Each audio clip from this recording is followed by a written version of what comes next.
It's a new month on HMP, and that means it's time for a new theme. And the best part is you'll get a look into our inner psyches. Welcome to Half-Ass Movie Podcast. That's awesome.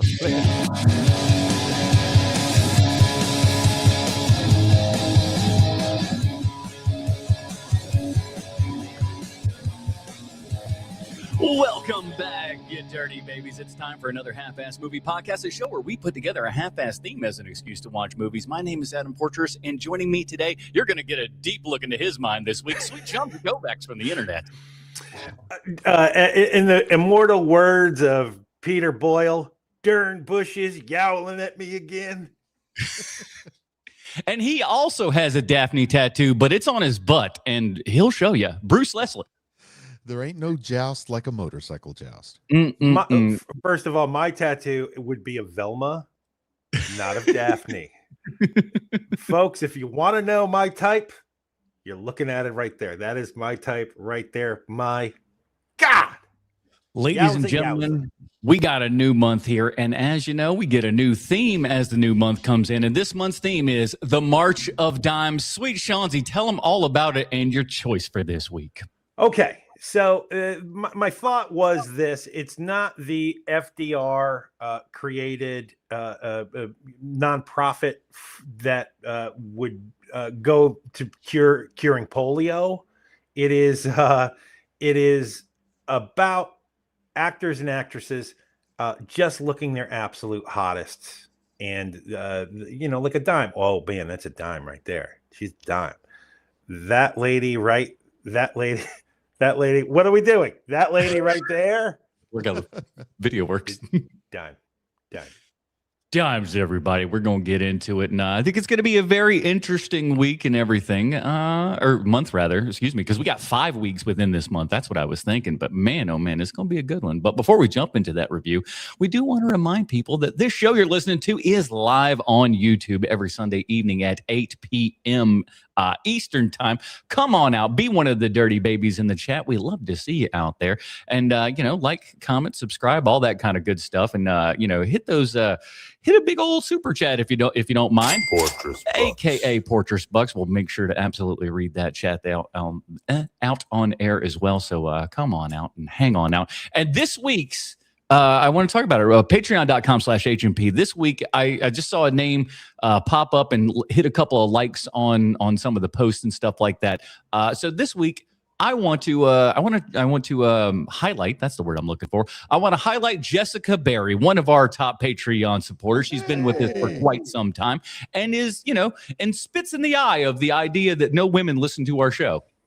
It's very nice. It's very nice. We always kind of make fun of that just because it's 3 dudes and stuff. But we do have some ladies that listen to the show, and Jessica has been a big supporter of us for quite some time. And we just want to say thank you, Jessica, and all the folks over at patreon.com/HMP, pre-show, post-show Dinger Zone. This week's Dinger Zone, we are talking our top 5. How are we kind of describing this one again? It's top 5 movies that were just massive, successful movies, sometimes franchises that no longer exist. No one thinks about these movies, but there was a moment in time where, man, we can't release our movie that weekend. The third Police Academy movie's coming out, like that sort of thing. The good ones, the good films.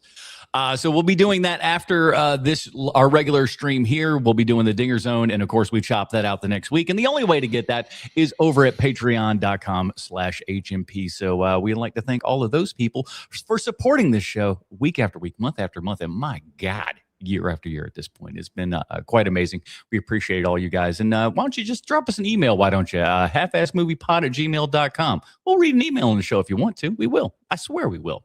Let's get into it, fellas. Here is the IMDb plot line for Scooby-Doo 2 Monsters Unleashed. As we know, IMDb always 100% correct in everything they say and or do. The Mystery Inc. gang must save Coolsville from an attack of their past monsters brought to life by an evil masked figure trying to take down the gang. Listen, that is concise. There's a lot to it, but not too bad, IMDb. Lovely. Written by James Gunn, most noted for Romeo and Juliet.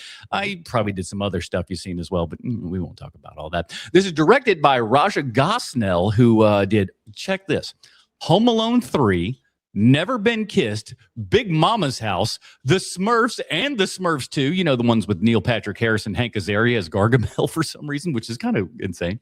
And Sean's favorite, of course, Beverly Hills Chihuahua. This is starring Freddie Prinze Jr., Sarah Michelle Gellar, Matthew Lillard, Seth Green, Peter Boyle, Tim Blake Nelson, Alicia Silverstone, and the subject of this week's Linda Cardellini.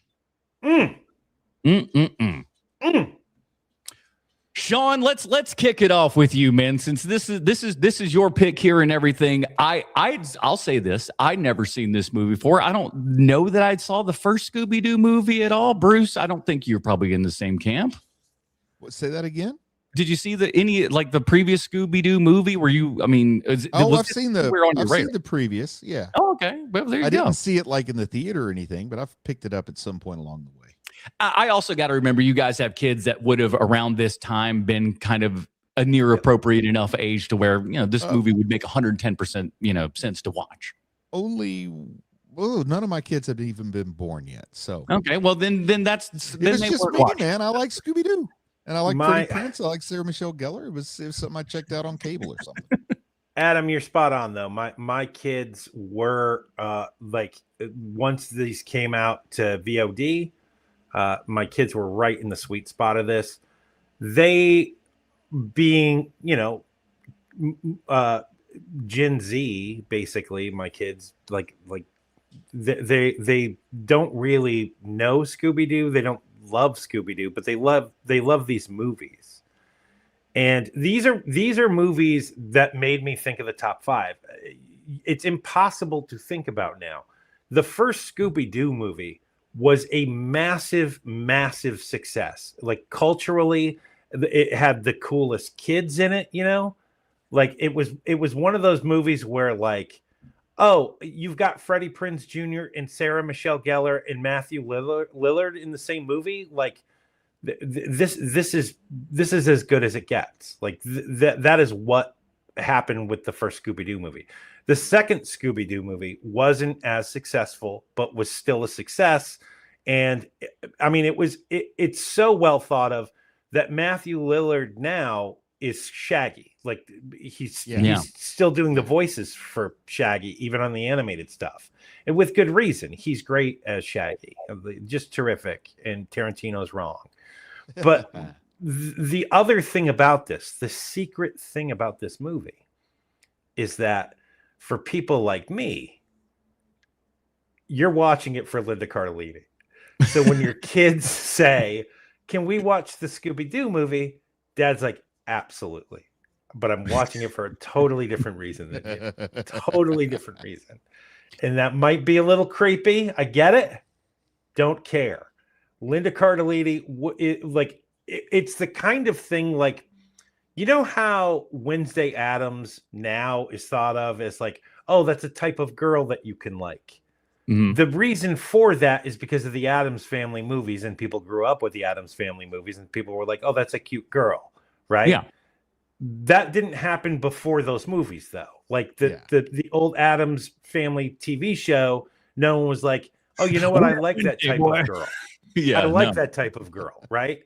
And it's the same thing with this. Like, no one thought of Velma as like, oh, that is a type of girl I can like, until these movies. Like once they figured it out. And the thing about the first Scooby-Doo movie is that they kind of knew what they had because they shot there's that infamous deleted scene with Linda Cardellini in it that they ended up cutting out.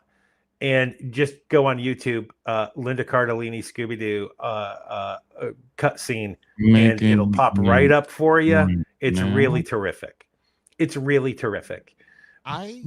But once they get to Scooby-Doo 2, it's no longer like, oh, wait a second. They know what they got. Like the camera lingers on her. Thank you, director, for lingering on her. They linger on her a lot in this movie, way more than they do on Daphne. And I say, supposed to be like the hot one, so to speak, from way back when. Not in this movie. No, not in this movie. In Scooby-Doo 2, it is very clear that Velma is the hot one. And I am here for it. I'm sorry I've taken up all the time. Please. I was just going to say that I might have been the rare person who liked the animated Velma quite a bit because she always had those short skirts and she would lose her glasses a lot. And I think, man, if I was with her when she got on her hands and knees looking for the glasses, I could probably see her underwear. I was a very young person at the time. I was like He was 22, 23. 47. But I really did have a thing for Velma as a child. Oh, wow. It's the grandma hair. He loves the grandma cut. You know what I'm saying? It's the skirts, dude. I'm not going to lie. It's all about the skirts. Yeah, she was kind of a juxtaposition there with the skirts and the big baggy sweater there and everything. She's a bit of a mystery, that one. So I understand where you're coming from. But they tart her up way more in this movie, which again, ain't nothing wrong with that. Ain't nothing wrong with that. Well, somebody was like, wait a minute, this isn't an Uggo. Well, all right, we forgot. We got to rethink this a little bit. Get Colleen Atwood in here. We got to redesign some fucking costumes. You know what I'm saying? Which, by the way, also, like, there's a crawling moment in this where I'm just like, this is a kid's film, but I'm all aboard this. Yeah. It's like, what the fuck's going on? And there's a lot of that in here as well. In the world, I'll just jump a little bit. Please. And I shouldn't have been surprised because I knew that these Scooby-Doo movies were written by James Gunn. I knew that going in. But again, for whatever reason, I'm still kind of surprised at how damn decent it is, because it is a tough thing to do because this is a children's. This is PG. Am I wrong? Yes, it's PG. Yeah. PG. So this is a children's film and everything, but there are still enough things. There's enough things for adults in here that if you're looking, there's some jokes in here that are a tiny bit risque that, your kids certainly would not get, which I think is great, which again shows us that James Gunn's writing this kind of for everybody, which has been, kind of stock and trade for him for a while now. Yeah. It definitely grabs your attention and keeps it. It starts off really well and there's always something happening. I mean, like this, I don't really even care about the story in this. I'm not like all wrapped up in the plot or anything, but it's just a fun moment to fun moment. And that really works. Well, the filmmakers don't care about the plot in this movie either. Yeah. They're just there to have fun. It's one of those things you can catch right in the middle and just take it from there and still enjoy. Yeah. On this viewing, I have not watched the Scooby-Doo movies, either one of them, in forever. My kids are grown, like they're not asking if they can watch Scooby-Doo. But what I did remember is that first Scooby-Doo movie was a miracle that it was that good, and it happened a couple of times during that era. Like the first Brady Bunch movie is like that, where you're like, oh wow, this movie is terrific and way better than it has any right to be. And this is another one of those movies where the Scooby-Doo movie is way better than it had any right to be. And it was so successful that they went ahead and made a sequel to it. I think the sequel is less successful if what you're looking for is the movie instead of just way more Linda Cardellini like me. For me, this is the most successful of the two. But for your general population, this is a movie where they went to the well too many times. And I understand that's what it is. But what I picked up this time watching it is that this movie feels like the way that everything is put together is kind of the same way that the Muppet movie, the good Muppet movies are put together, just under the lens of like if Joel Schumacher shot them. Like that's kind of what this feels like to me. This sequel definitely feels that way. There's a little Schumacher DNA in this. You're not wrong. Well, everything's neon, and there's dance parties happening in certain moments. No one's rollerblading. I will say that we didn't get a single rollerblader throughout the entire movie. And for 2004, you still could be caught in a little post rollerblade madness there if you're not careful. And don't think I'm not pissed off that I didn't get to see a single nipple. I was going to say that all I can do now is picture George Clooney as Fred. Speaking of Fred, though,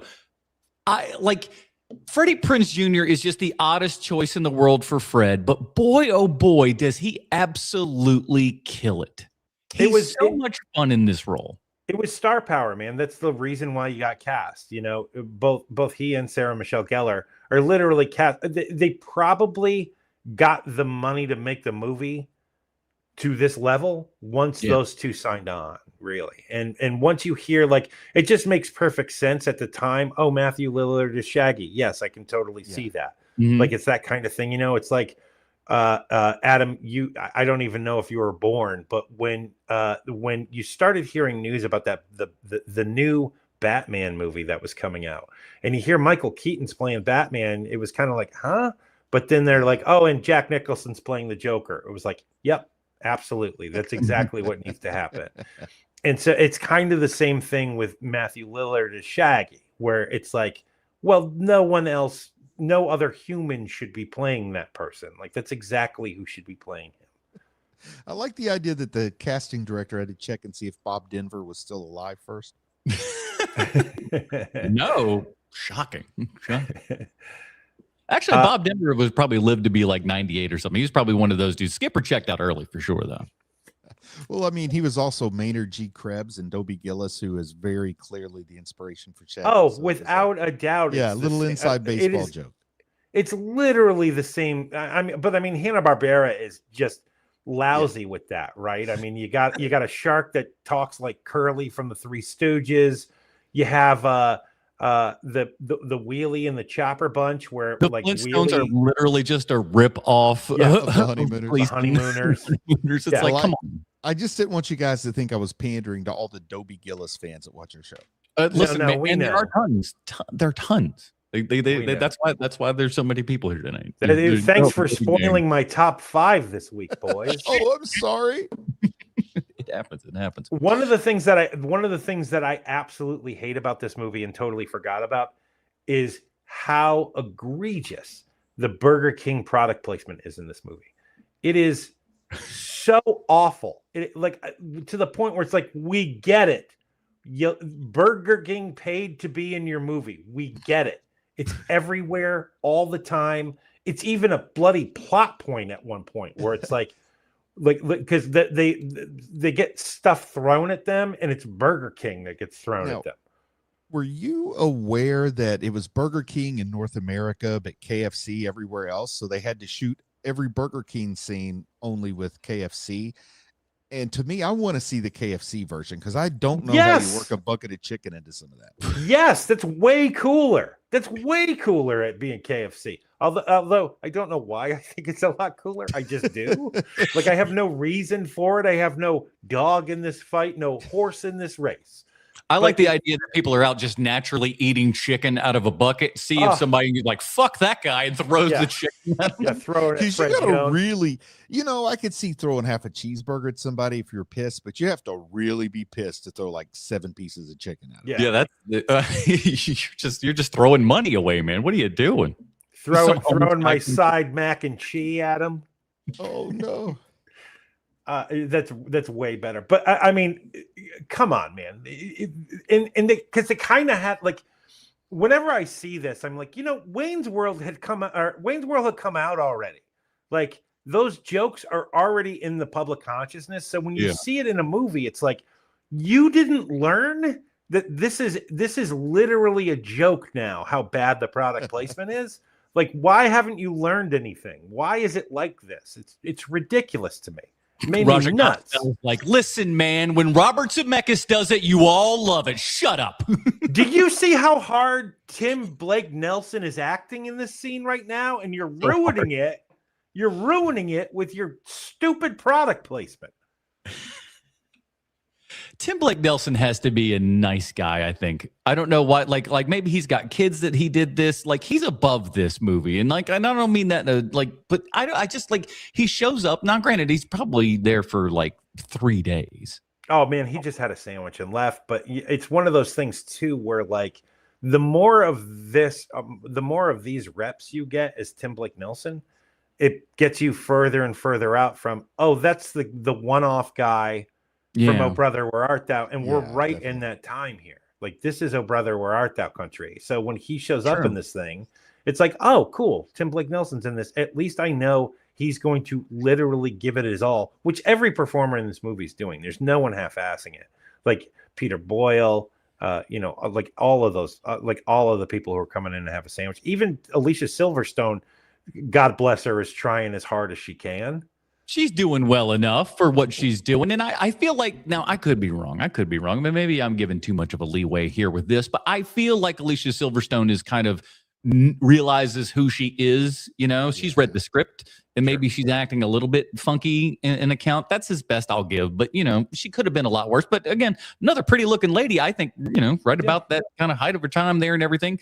I do enjoy how we like at the end, we'll skip a little bit, but Tim Blake Nelson doesn't call them meddling kids because I'm like, everyone's 30 in this. Yeah. The first thing that caught my attention was Peter Boyle, because I loved the way he did like the Grandpa Munster thing with his hair. Yep. How long do you think they like did those eyebrows come? Did he come to set with the eyebrows like this, or did they like interweave them and do those special? Because there's some wild ass, like there's some Andy Rooney type eyebrows going on with this guy. I'm willing to say that those might be natural born Boyle brows. I think they are. It's like you look at them and it's just like, wow, what a field of disaster those things are. But they do make Peter Boyle Peter Boyle. I can't complain about it. You know what I'm saying? Guys, he's right in the middle of Everyone Loves Raymond at this point. This is what, 2002, I think? 2004. 2004. Everyone Loves Raymond is still on TV. It's because that's on TV until 2005. So he didn't bring him to set with him. It's literally part of his costume. Let's give the man some dignity and some credit. Those aren't his eyebrows. The man knew what he was doing. The man is a very, very good actor. I think that on Everybody Loves Raymond, they put some latex over those and then painted on more normal looking eyebrows. I will not have this besmirching of Peter Boyle on my podcast, sir. Still the best Frankenstein ever. We can agree on that. Yeah, that's very true. Very true. Doubt. No I doubt. like Peter Boyle and all right, let's go into Peter Boyle rants over here. Okay, I was about to say, isn't that kind of what we do, Portress? I mean, come on. True. It's Peter true. Boyle was great as James Bond back in the 60s. Listen, we just let Bruce on the show, guys. We don't know what he's saying. So here's the thing. Here's one of the things that I've noticed is that, and maybe it's always been this way, but maybe it's just come with age. I would say more than 75% of the time, I can't understand what in the goddamn hell Scooby-Doo is saying. And I don't know if it's just come with age or if it's something where like, oh, I never could. I don't know. But there were so many times in this movie where I was like, oh, thank God they repeated what he just said, because I have no idea what that dog just said. And they can't put subtitles because none of the kids that are watching this can read yet. Right. It's also, to me, kind of crazy, like how many things I distinctly remember being Scooby-Doo that were actually Astro from the Jetsons. Oh, really? Huh. Yeah. Like what? Like Ruh-Roh, that's Astro. Oh, it's yeah. not Scooby-Doo. That's Astro. Yeah. Yeah. That's not Scooby-Doo. Because I was like, why didn't he go Ruh-Roh, Raggy? But that's because he never said that. Yeah. Well, what do we think? I mean, it's obviously 2003, so that's not going to be. But even for 2003 standards, the CGI in this is pretty poor. Oh God, man. I mean, yes, but like, you know, you look at something. You look at something like all the Star Wars movies at this point, and the CG in that is bad. So you can only imagine that something that isn't supposed to like be like a CG fest. Yes, of course, is going to look pretty poor. Although that mask that the villain is wearing, the main villain is wearing, is terrific. That's a practical mask, and it just looks so good. And even though, you know, there's a lot of CGI when they're actually in motion, but in the museum, those were all actually suits that a person could wear. Really? I mean, that's a pretty cool touch. At least that's what I read. I mean, it was. That's cool. Yeah. But it like the whole idea of that kind of like, this is the hall of all of our defeated foes and stuff like that, and walking through, it really lends a world to this, you know, Scooby-Doo stuff. It makes, you know, Mystery Incorporated an actual thing, you know, because you don't really quite always think of that of like, oh yeah, it's a detective agency here and everything. Here are all the spoils of their stuff. Here are all the people that we've done. And that is kind of the gag in Scooby-Doo is all of the like, hey, you unmask it. It's Old Man Willie. It's all of those things. Well, here are all of the collections of all these things. And then we're going to take that and add this sci-fi element of making them creatures and come alive and stuff like that. It's a really neat idea. Yeah, it really is. It's a fun premise too, where like, oh, they're actually ghosts this time. Like that part is really neat. I read that this is pretty close to a remake of a season 2 episode of Buffy the Vampire Slayer. I think it was called Halloween. To the point where they even had Seth Green in it. You know, Seth Green and Sarah Michelle Gellar were both in that episode, both in this. But it's something about Halloween costumes coming to life, and then the girl from American Pie. I can't remember that actress's name right now from How I Met Your Mother. Allison. Anyway, I like she was the Velma character, and she got all dolled up by Buffy, and then Seth Green fell in love with her, or was attracted to her, or whatever. I mean, it's pretty crazy how similar, and there's no secret of it. I mean, James Gunn, I guess, did that intentionally to some degree. Can let me ask you guys a question here. When you think of Seth Green, what do you think of project wise, like movie or TV show? What's the first thing that comes to your head? At this point, for me, it's Family Guy. Mm-hmm. For me, I would say, and this is only because I had an experience with Seth Green in the room, was Robot Chicken. I always think of Robot Chicken because I went to a Star Wars panel in Indianapolis that, like, for some reason, no one was there. No one was there, but it was like him and a whole bunch of other guys just talking about how they put together the Star Wars special and stuff like that. And I'm like, why the fuck is no one in here? This is insane. As I left the room, going to see Seth Green was Dennis Murin. I didn't realize it till he just passed me, and I was like, what's that fucking Dennis Murin that just passed me? He's like 6'5". He's a huge dude. But like, Dennis Murin? He is the special guy behind a lot of the special effects in Star Wars. Ah, okay. Huge guy. Just but like, it's one of these, if you saw him in special features and stuff, the second you saw that face, you'd be like, oh yeah, I've seen this guy talk about Star Wars all the time. Kind of a gray-haired, bald, white guy and stuff like that. But he's a bald white? He's a bald whitey. In Hollywood? Right? It's a little bit, it's strange, but one got through the door somehow. So I think it's so weird because, like, when you think he's been in movies and TV shows since he was a kid, right? He's literally been around since the early 80s because he's in Radio Days, the Woody Allen movie Radio Days. Oh, Idle Hands, there you are. MVD. I think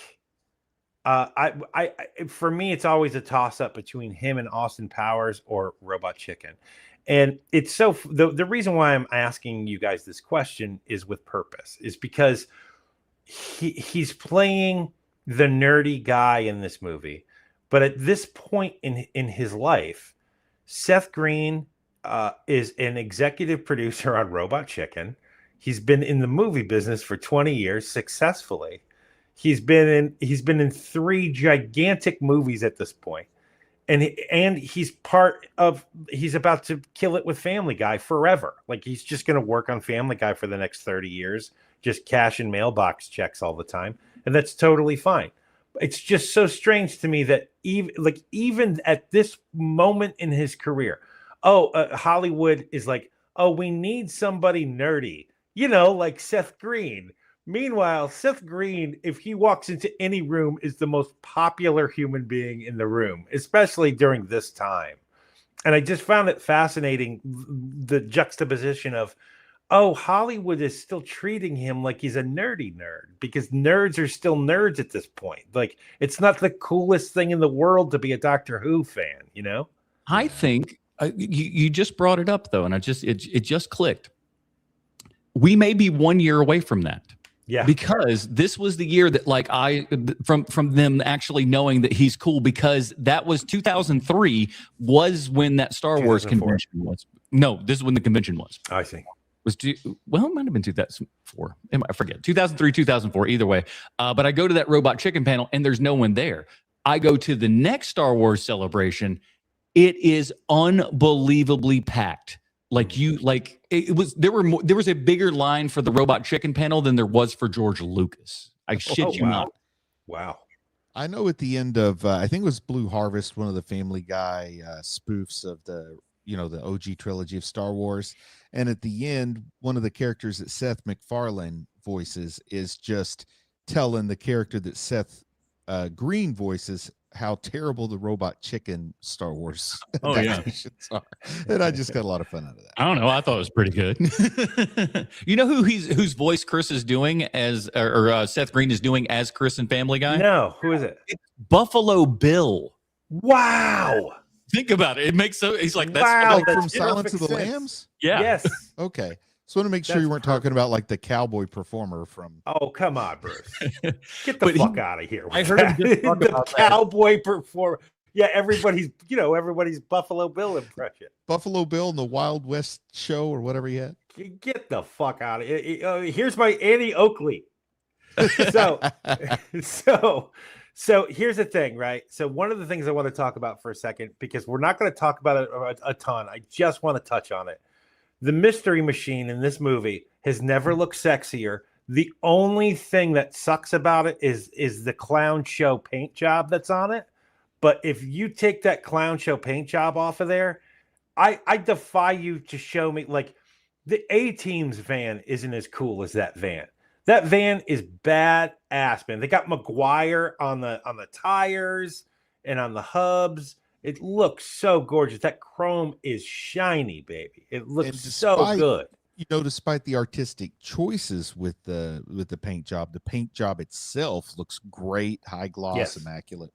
Yes. Hey, listen, that could have been Michael Bay eyes. Do you know what I'm talking about? We could have made Yes. the mystery machine more kind of cool, and like, it's got to be more 2000s, guys. It's got to be more 2000s. We could have only shot it super up close so you couldn't see the whole thing at once. If it were like 2 or 3 years later that they made this movie, the colors would move on the van. Like they would have made that Rorschach's happen. mask. Oof. Yeah. Big oof. Thank you. The cool part about this this movie and everything is in what James Gunn does with the writing is it's very much the Scooby-Doo episode, the Scooby-Doo formula and everything, but it's done in a way that's, better than 15-minute cartoons. That like we can actually stretch it. We can actually have, plot lines here and things that, you normally didn't get in an actual Scooby-Doo cartoon. It was just called, here's a little bit, and we unmask and we're done. Here we have a lot more to play with, and it's a lot more fun. You get to have these moments with characters and stuff like that. You get to, just have Shaggy and Scooby, again, much like the show, often doing their own little thing and stuff like that, to varying degrees of success, I guess. But, it's fun enough for what it is, and God bless Matthew Lillard for having the act up against Zero. That's got to be difficult to do. Ugh. It's like, oh, now pet this imaginary dog that's in front of you. That's your best friend in the world. What? Yeah. All right. I have the Chug idea it, that Tarantino. I have the idea that they brought Sean Gunn in a green suit. Like I think James Gunn started way back then. Well, boys, hold on. Go pet Sean Gunn. MPD dropped one and says, $5 and said, someone in my hometown has a mystery machine replica van. I see them some mornings on my drive home from work. Sean, have you seen the mystery machine person in Charlotte that has the big Great Dane and shit that will come out beside the comic shop every once in a while? Have the that Great guy. Dane? Yes, the whole thing with the blue collar, the whole thing. Like it literally is like it's kind of crazy. Sometimes that guy dresses up, sometimes he don't. But if you're driving around in the mystery machine and you're dressed like Fred, people are gonna give them a little what they want. You know what I'm saying? Yeah. Right. Show them what's up. When I lived in Charlotte, I would occasionally pass the guy that has like the replica police car from Andy Griffith. The guy that kind of dresses like Barney, but I never did see the mystery machine. Man, that's crazy because there's also the Ghostbusters duo, the couple that has the Ghostbusters car. Like that goes to every convention still. Like there's like it's kind of nuts for such a small town. There are 3, count them, 3 famous cars in that town. It's crazy. We're just driving by and everybody comes by and goes, oh, yeah, that's the thing I know. I know that thing. Now I've got to ask. You know what? We'll save it for the end because I got one question I got to ask, which is the most important question of our show. But before that, let me ask you guys this, because the reason why we're here is Linda Cardellini, right? Yes. Now, it's impossible to look past the red pleather scene. Like, it's just, it's impossible to look past that. It's impossible. But there was a moment while I was watching this show where I was like, is this just me? Is Linda Cardellini just doing it for me because I so clearly have a type? And so I have to ask the question, do you guys think this is the best she's ever looked in a movie? Yes. I mean, Yeah. but that doesn't mean I like it the best, if that makes sense. It looks like there's a whole lot of makeup smoothing out some of the natural, beautiful lines in her face and that sort of thing. But I first discovered her, maybe crushed on her a little bit in Freaks and Geeks. So that's a very different version of Linda Cardellini, but she's great in every version. Adam is frozen. I thought he was just playing a gag on us there for a minute. Adam's frozen, so that means that we're frozen to him, is my guess. Oh boy. Oh, this looks promising though. Yeah, spinning wheel of death. That's good, right? Yeah, when the wheel is spinning, something's winning. I don't know. Hey, there you go. Digital you just roulette. made up a thing. There literally was a moment when I was watching the movie this week where that's not great. It's like that episode. It's like that part in Wayne's World when Wayne left and Garth has to figure out what to do all on his own on the public access show. But other than this, I mean, Linda Cardellini, you obviously appreciate her as an individual, not just the character Velma. What other things stick out to your mind with her? When she shows up in Grandma's Boy, I was like, oh, holy shit, they got Linda Cardellini for this. That's amazing. I love that she's in this. And she's so kind of game for it, which is fun. Yeah. The movie isn't beneath her, and I think she probably learned that from being in the Scooby-Doo movies. Like, this is not something that is beneath me. I'm glad that I am here, kind of a thing. And I was fond of her when she showed up in the MCU also. Oh, yeah, she's great as Hawkeye's wife, but how dare you, Hawkeye? That's my lady. All of a sudden, my internet connection went wonky. I don't know what No, happened. we saw it. Like We were like, oh, no. Game's over. Game's over.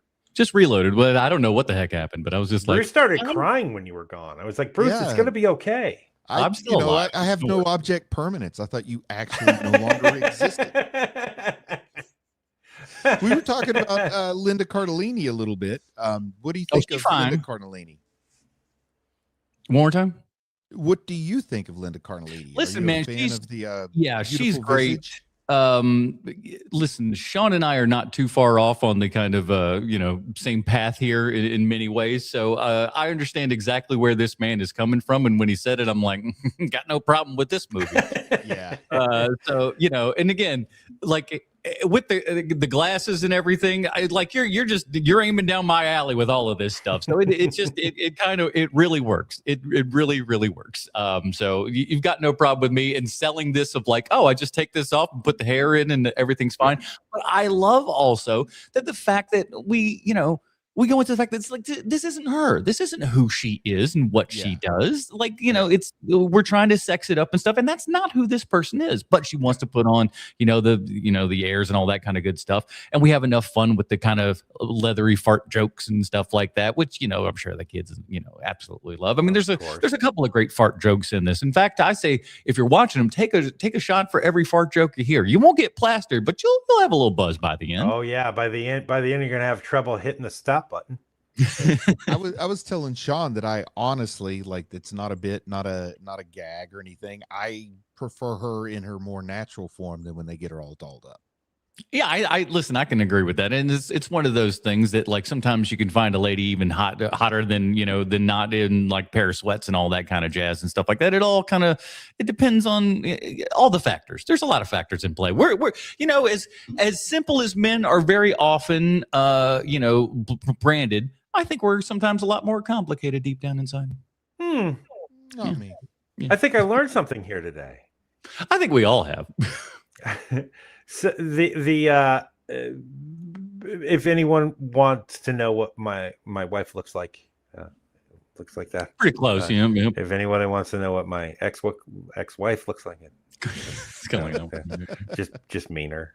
You know what's weird is like I got the type, but like it always goes the opposite direction for me, which doesn't like I don't know how that adds up or doesn't, but I'll say with my exes, I've I'm definitely hit for brunette but married a blonde. I don't know. I've hit for the cycle. Like I've had very different types. I've been all over the board. Oh, me too. I found out once upon a time that it was greatly to my advantage not to be picky. Cover my eyes up. You. Me? Well. You'll do. I guess. If you're gonna sweet talk me like that, I might as well. We just might as well hop into bed right now, pal. Okay, because go ahead. I was gonna say sometimes when people play matchmaker, they'd say, "What's your type?" And I'd say desperate, and they're like, "Oh, have I got the girl for you?" So now I've got to ask the question of the week. I thought of it while I was watching this movie. Adam Portress, this question is aimed right to you. When you were a child, would this movie have scared you? That's a tough one because I was a little bit. I think they're probably dependent upon my age. Maybe because there's a couple of moments in this when the big like electric monster is going in stuff. There are some moments that like if your kid is a little sensitive to this stuff, they could get fairly well scared in this. I would think. Because if I'm remembering correctly, you were afraid of moments in ET also, right? Like when we don't know what ET is yet, like when you were a little kid watching it. That not so much that one. I mean, maybe a little bit of like, just when the ball's coming out of the shed there and everything, because you're like, what is that? But like once you not mostly, I would say the thing that kind of like stupid shit that scared me, like Mr. Boogedy scared me when I was a child. You know what I'm saying? Yeah. That's the garbage that even scared me. The stories of people talking about movies. I was like, I had nightmares. I'm like, why would you do this to me? Why would you describe plots of scary movies to a child? Oh man, they needed that Mr. Boogedy Scooby-Doo crossover. Now that I think about it, no kidding. Although it would have been amazing. Now that I'm thinking about it, that's oh my god, Bruce! Somebody animate that at least. No way those two film companies are okay. Yeah, there's no Warner way. Brothers and Disney have a long. They love each other. I think it was only Roger Rabbit, and that's it, and we're done. No more after. There's too much paperwork involved in this. We can't have it. It's just too much lawyers get involved. Now Bugs and Mickey must have the exact same amount of screen time and lines. Right. What is going on here? You guys are insane. But I get it. I get where both of them are coming from. It looks like a Dwayne The Rock Johnson contract in a movie. Yeah, I feel like once the DC and Marvel got involved, that's when the real bad blood started. The movie that scared me the most as a kid wasn't a movie. It was a commercial. There's this commercial at locally for this place called Bedding Barn, and the guy would scream at the camera, and people would throw mattresses at him. It would scare the living shit out of me, and I would run out of the room. I can remember being scared. They're throwing mattresses. That's not a light throw. A mattress. No, and the goal of the commercial was to knock the man over as he's screaming at the camera about how low the prices are at Bedding Barn. Just glad the guy didn't sell bricks. Maybe he'd stop yelling.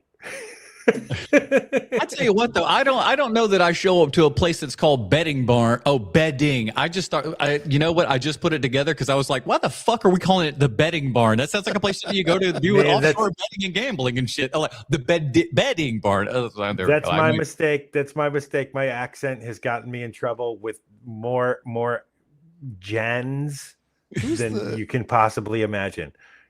It sounds like Jen. your local version of the Crazy Eddie thing from New York. Well, the local version of Crazy Eddie was Crazy Eddie for me. Like, Okay. we would get those commercials too. I was well outside the Crazy Eddie radius. Man, that guy yelled all the time about the prices being insane, but he wasn't having mattresses thrown at him. Charlotte had Apple Auto Care. If everybody remembers. Oh yeah. We're healing. like Yep. the guy wearing his fake preacher outfit here with a pompadour, and he's, "Oh, Reverend Rob, my credit is so bad. Well, we gonna heal your credit." Smack him in the head. And he would constantly put his hand up to the camera, and he had calluses all over his hand. and I remember thinking, like, "Well, your hands are calloused, dude. Like, why do you keep doing that?" I'm wrenching on cars. Our local wacky commercials were literally Ernest before he got famous. Like he started in all these commercials in Eastern Kentucky where I live. I am so jealous of that. I want to be able to see those just as a kid. I can't even imagine the joy they would have brought to me. Like it must have been so joyful. And it was and it's local. It's yours. Yes, God, and it was so weird when they made a movie because I didn't know anybody knew about it out of like 13 counties. Right. So cool. The Betting Barn guy didn't get his own movie series. Betting Barn goes to camp. Nope.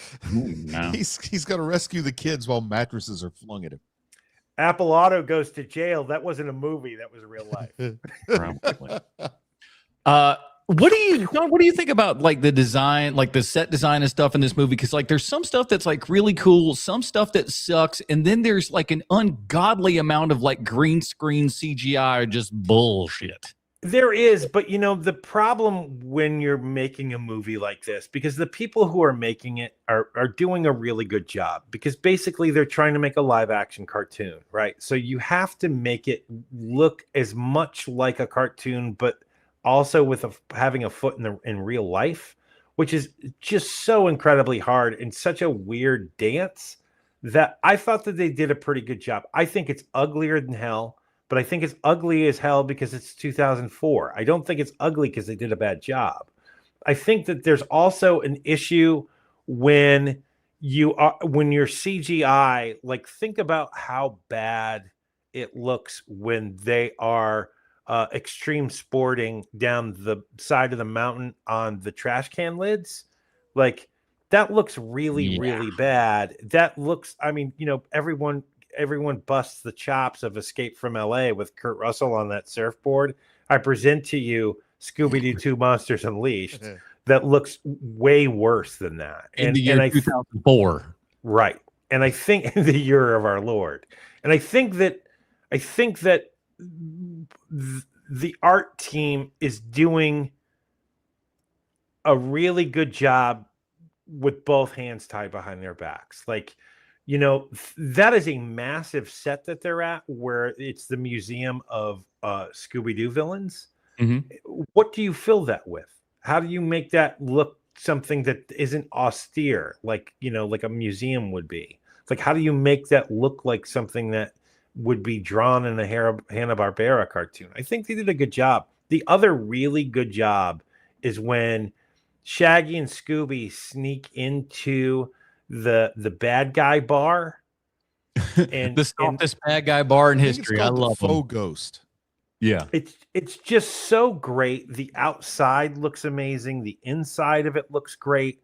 The inside looks like an actual bar, which probably is difficult because it's a kids movie. So I'm sure many a conversation was had of this has to look like the fakest bar ever. And it does. But that's also one of those moments where at the beginning of our podcast here, I said, I think it looks like there's times where this looks like the Muppet movie shot by Joel Schumacher, like one of the better Muppet movies shot by Joel Schumacher.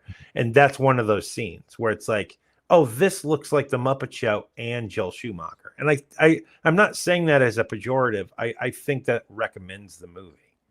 To me, the bar really felt like that bar that Guy Gardner has in DC Comics. For some reason, my God, Champions. Yeah. You talking about Champions? Yeah, and Warner Brothers has the rights to both bars, both the Scooby-Doo bar and the Guy Gardner bar. So that was the first connection I made. Hey, to show our roots here for a second. Well, first of all, I just did by knowing what Guy Gardner's bar is named. But of course I do. What are you talking about? Are either of you looking forward to the Lanterns TV show or no? I am, because I really like the kind of wacky Guy Gardner that we got in whatever that last movie was.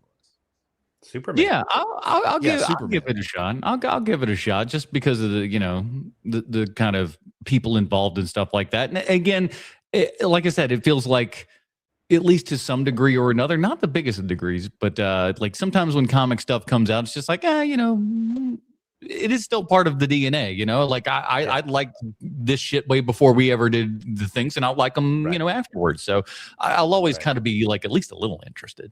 And I am willing to give it the benefit of the doubt just because of how well Peacemaker has been received. Yeah. So, there's good creative forces behind it. I am all in because they got Coach Taylor to play Hal Jordan. Done. That's all I needed to know. Oh, you got Coach Taylor playing Hal Jordan? Done. Yeah, it does seem like a really smart move. Yeah. So I'm looking really forward to casting. It's an HBO, yeah. Yeah, HBO. Okay. Yeah, I thought so. So that'd be fun too. So final thoughts on this movie is I think that it's like they were so famous, Freddie Prinze Jr. and Sarah Michelle Gellar at the time of this. Like we're still like she's still on Buffy. It's why they have her making all of those like those fighting moves on the monsters. But it's because also she's great Buffy. because that also like gives Daphne like a character with some agency and stuff. She's got cool shit that she can do. She's not just a pretty girl who's there just going like, oh, buh, buh, buh, buh, buh. There's none of that going on. She's kicking butt left and right. So she's got something to do. Everybody's got their own speciality in this, and that kind of works. Even Fred's bullshit is still kind of like it still helps in weird and odd ways. Yeah. I also really like this is going to sound like the oldest thing an old man has said. I really like that Freddie Prinze Jr. and Sarah Michelle Gellar are still together. It's awesome, isn't it? This movie is over 20 years old, and this is the sequel. They've been together for almost 30 years, those two. And I love it. I love it. It's kind of the millennial generation's, like couple where like, yeah, they're not in the spotlight like they used to be, but they're still together. And I find that incredible.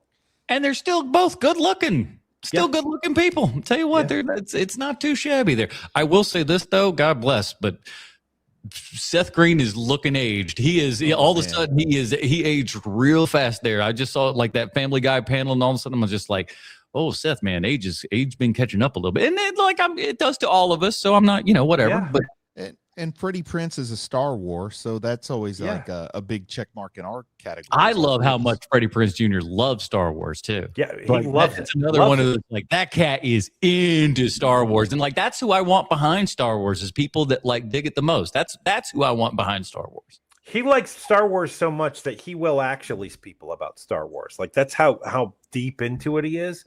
Look, Seth Green is 52 years old, man. He better start looking old. Yeah, exactly. But he looked young forever. I think that was one of those things. He aged just all of a sudden it was like nothing. Boom. Not everybody can hold up as well as I have. It's true. Oh my God. Hold on. MVD. Fortress. My Bucks. God. Thank you, buddy. Do we know why Alicia Silverstone mouth moves like that? I couldn't stop staring at it when she was on screen. I think it's from all the making all day. I think it's from all the making out she did with her stepbrother after Clueless. I think it's just a thing. I just think that's kind of how like the mouth moves there and everything. But I don't know. I always thought she was a very very attractive lady. She had a very very heartbreaking bungee jumping injury from all those Aerosmith videos. Oh. Yeah. Living on the edge. All right, let's not get copy struck, everybody. That was so close to Steven Tyler's ridiculous. You're the one who did it. Why are you chastising us? We did nothing. I was chastising the whole podcast as a whole. I just don't want to, It was you, Portress. You're the one who did that. Okay, everybody, let's calm down. Me? All right, guys, it's time. Down.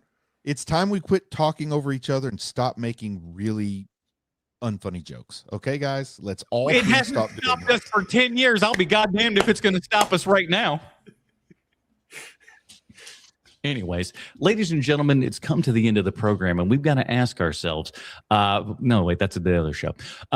Bruce, what is your star rating and recommendation for Scooby-Doo 2 Monsters Unleashed from the year 2004?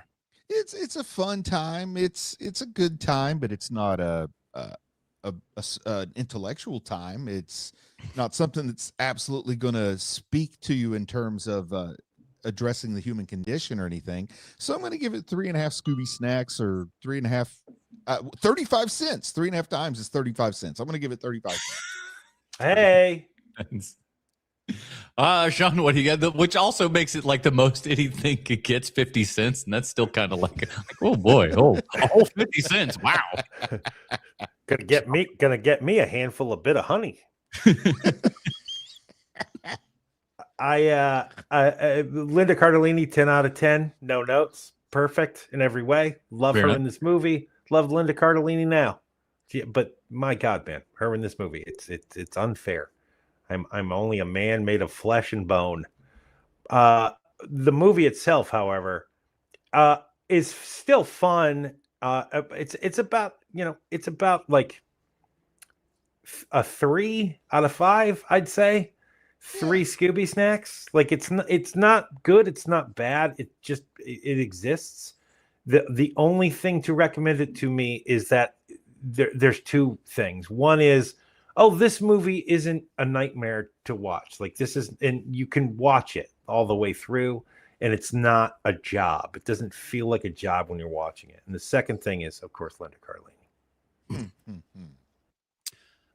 For me, I'm going to go, 2.5 on this one. It's not horrible. I think it's, especially if you're like a fan of any of the people that are involved, it's worth a one quick watch here and everything. You're not spending an entire day. It's not like you're watching Lord of the Rings or something like that. You're over in no time flat. And you know what? You don't feel super gross for having done it. You don't feel like a stupid child who's had to watch some things that was, made for someone with the intelligence of an eggplant. You don't feel like that at the end of this. You don't feel like a genius.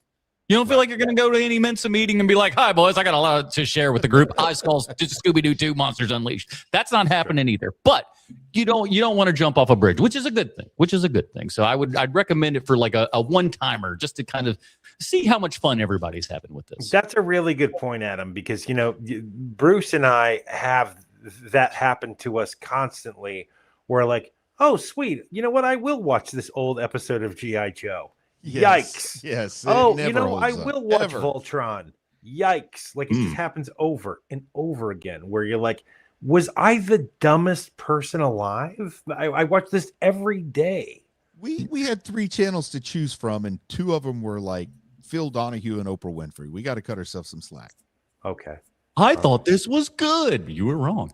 So that is it, everybody. We're going to words. Yes. We're going to.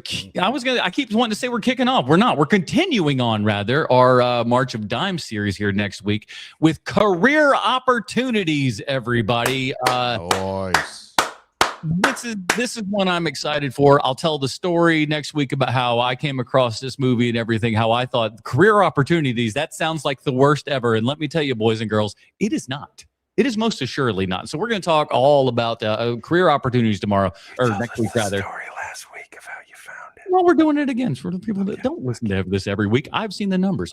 I can't wait till we get to the Betty Davis movie. But we're gonna be covering career opportunities featuring Jennifer Connelly next week. Bruce, in the meantime, where can we find more of your work on the internet? Well, if people are interested, you can check out my Patreon, because over at the Patreon, and you don't even have to subscribe. You can just for like $3.99 or $6 if you use Apple, because they're awful. So please don't use Apple. But you can check out the latest movie that I worked on with my son, and that is Sugar. It's a wrestling picture, 20 minutes long. And if you're curious, go check it out. That's Bruce Leslie on Patreon. Or, if you happen to live in like Corncob Creek, Nebraska, it may come to a festival in your town.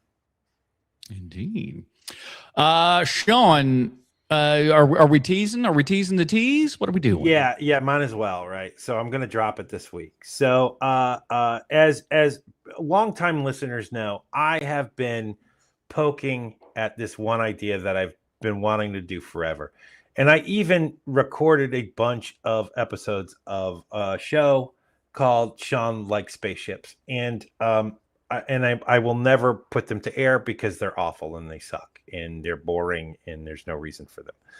And so for the last year or so, I've been working on how to make a YouTube channel that I actually want and would like to watch. And so this week I'm dropping the trailer for my new YouTube channel called Sean Likes Spaceships. The first episode is going to come up right around March 20th, because the first movie that I'm going to talk about is Project Hail Mary, which is one of my favorite books that I've read in the last 10 years. And it is a show that hopefully is fun and interesting to watch, and not something where you want to rip and claw your eyes out like I did with the first go around. So I've been working on this project for roughly about a year in my free time, and I'm finally about to unleash it into an unsuspecting public. It's called Sean Likes Spaceships on YouTube. When that comes out, we'll throw some links in the show notes here and everything, and we'll cross promote on our YouTube channel here and everything. So send you right on over to all that kind of good stuff. I've seen a promo. I'm looking forward to it. It's looking good, and he has been. I now that I look back and everything, it all starts. All the things are starting to put together. Okay, there we go. All the things that we were talking about off mic and everything, all start to make sense. There we go. Right. You get it. When I asked you about the red camera, all of that is. What about this? What about this? I'm like, this boy up to something, and we finally figured it out. So check it out, everybody. We'll have the links in the show notes for all that, and that will do. Oh, and check me out every Tuesday over at TikTok Trash Tuesday. That is on our YouTube page. So every Tuesday at 8 p.m., I go to movie TikTok. I pull out what I hope are all interesting. I only watch a couple of seconds. I go, that's a movie TikTok. I save that. I bring it back, and we talk about it and make fun of people on the internet. Sometimes it's good. Sometimes it's bad. You never know. But the fun part is, it's all there, and we got the dirty babies in chat as we have had tonight. And we want to thank all of those people for hanging out, man. We've had a lot of folks, watching tonight, so it's been really great. Come out, people, come out. It's a good time over here, and that will do it for this episode of Half-Ass Movie Podcast. Next week, as we continue our March of Dimes series with career opportunities featuring Jennifer Connelly. Until then, for Sweet Seanzie Kovacs from the internet, Bruce Leslie, I'm at a Portress, reminding you to get out there and watch some movies, you dirty babies.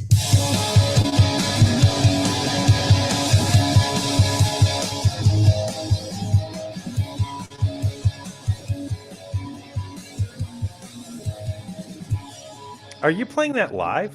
I'm kidding. See the guitars in the background. He grabs them. Man, that guitarist is really good.